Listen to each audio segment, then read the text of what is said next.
God, take our ears and hear through them. Take our minds and think through them. Take our hearts and set them on fire for Christ's sake. Amen. You know what? Nobody likes to be preached at. None of us, myself included, like to hear someone acting holier than me telling me what to do or be. My hackles start rising, and I feel like saying, well, you're not the boss of me. Yet here we are, settling in for a sermon. It's our usual way, a comfortable habit. We sit down, we listen, or our minds wander, or a little bit of both. We gather at the table, we have coffee, we go home. Are we not on? Okay. All right. He wants to hear me. Yes. Is that better? Everybody? Thank you. We have the choice when we're here of paying attention to the word or not. We give ourselves the choice of agreeing with it or not. That might not be exactly what God desires for us. We might be asked to actually listen. The day's scriptures are a little bit challenging for folks like me who really get attached to my opinion and my ways. The prophet Ezekiel is sent in no uncertain terms to a nation of rebels whose descendants are impudent and stubborn, who often refuse to hear. Oh, is that me?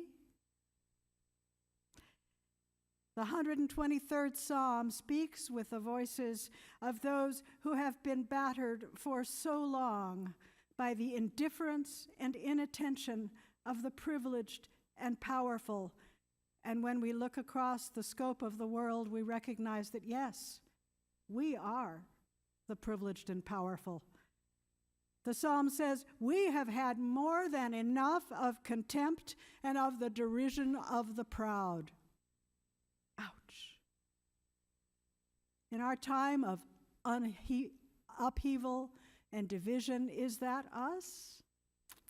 The prophets and the poets, my friends, are asking us to acknowledge that the barriers we put up against God's love and God's mercy for everyone are real.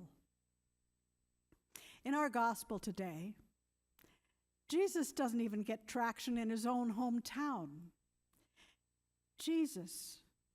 Remember, Jesus is the very incarnation of God, God present among us, true God from true God.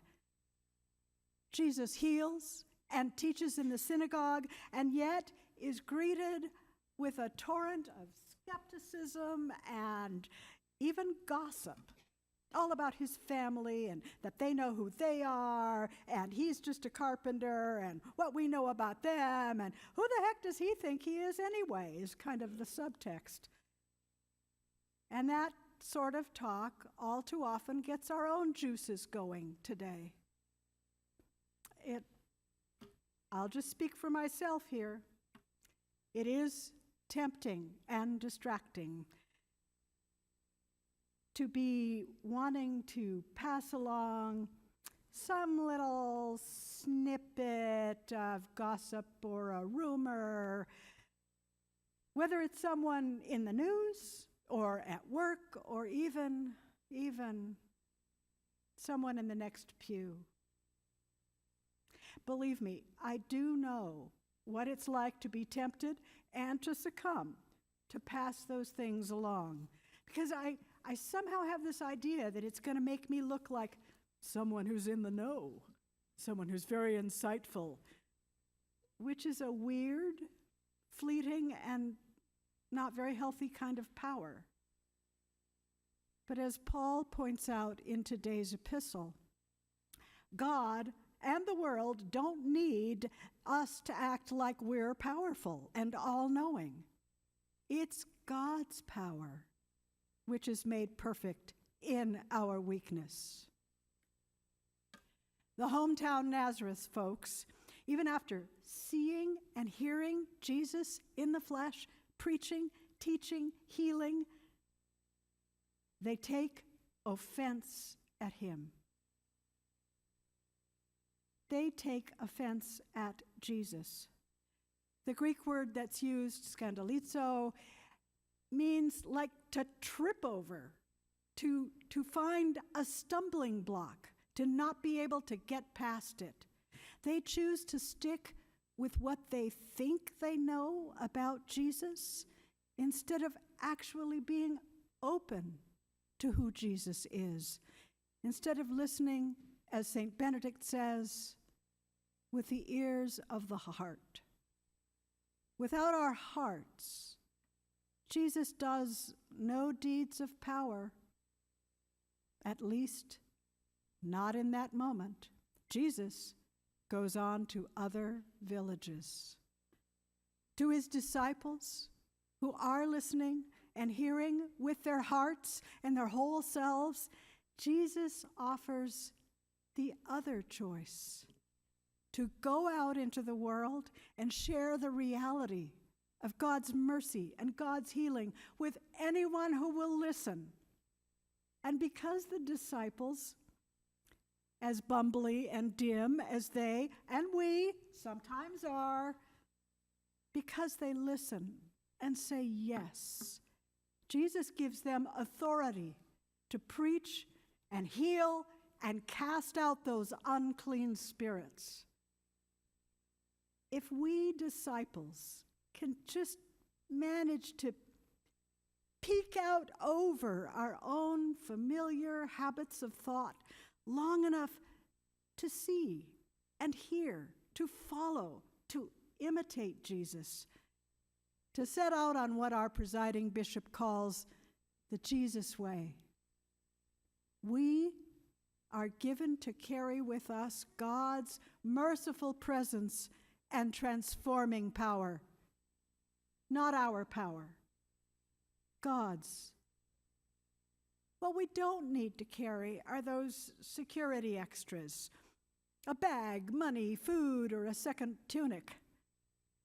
There's really no need to bring along my ego, to carry my reputation, my expertise, my eloquence. Only through our open hearts, the Spirit of Jesus does the work. In that way, our very real choices to trust, to obey, to hope can change the world.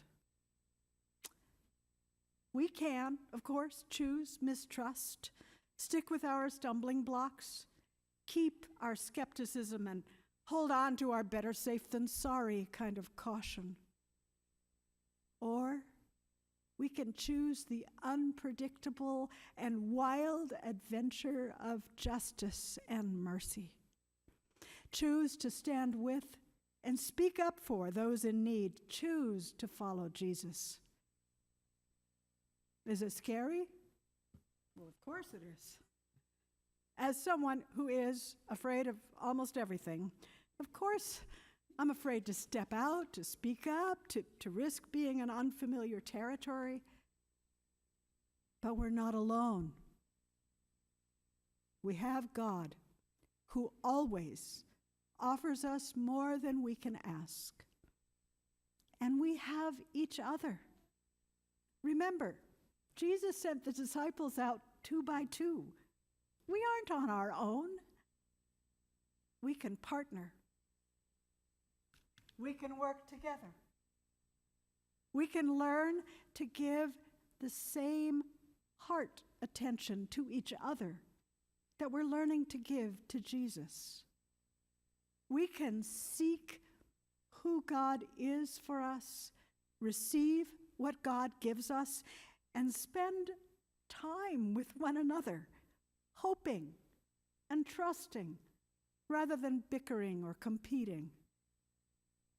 Together, As we learn to know and follow Jesus, we can finally reach out to the world which so needs healing, which desperately needs relief from all the unclean spirits which assail the poor, the immigrant, the suffering refugee, the prisoner, the lonely. There is no shortage of need in our own families, in our hometowns, in our country, and in our stricken, war-besieged world. But we must choose to know and follow Jesus, the real Jesus, not the one we keep boxed up in cliches or confined to a building. We have to begin by opening our hearts and our doors, those very doors. In his blog, A Desert Father, Father Robert Hendrickson says, you can be right or you can be in a relationship. I want to let go of worshiping my own opinions. I want to be in relationship with Jesus and with this beloved community as it follows Jesus. Could we all, with devotion to God and with tenderness toward each other, make that our goal? Amen.